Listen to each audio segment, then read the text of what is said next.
आता लुस्कान हे सांगायसारखी नाही बघा. साधारण माझ्या माहितीनं 50 लाखाच्या मोर्चेवर लुस्कान आहे. एक गाई आता तुम्हाला बघाय भेटले नाही. बघाय जर भेटली असती 1 लाखाची आसपासची गाय मी घेतानीच घेतलेल्या आहेत तशा. मग ही उभा करायला आजचा काळ नाही, 25 वर्ष लागलेत मला ही समजा उभा करायला. पाणी 1:38 आलं रात्री. मग आल्यानंतर एक 5 ते 10 मिनिटात शेडमध्ये आलं. शेडमध्ये आल्यानंतर इथं आई वडील 2 गडे त्यांची मुलं होती काय ती काढल्यानंतर 4 ते 5 गाय सोडण्यात आल्या. तेवढ्या सोडून त्या बागेच्या गोड्याला बांधूस तर पाणी इकडून पाठीमागून आलं. पुन्हा काहीच करता आलं नाही.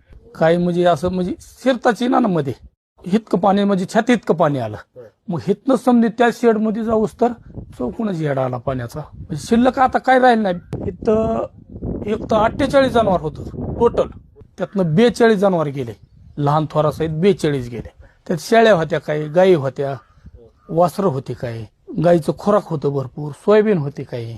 चालू 150 ते 250 लिटर सध्या चालू होतं दूध. सध्या शिल्लक काय राहिले आता. ही जी 2 रुपये येणारं देणारं होतं ते गेलं. आता सध्या शेती करायची, तिथनं पुन्हा पिकायचं, तिथनं मोर खायचं, तर कवत पुन्हा 2 रुपये यायचे आपल्याला. तर काय येणार आहे.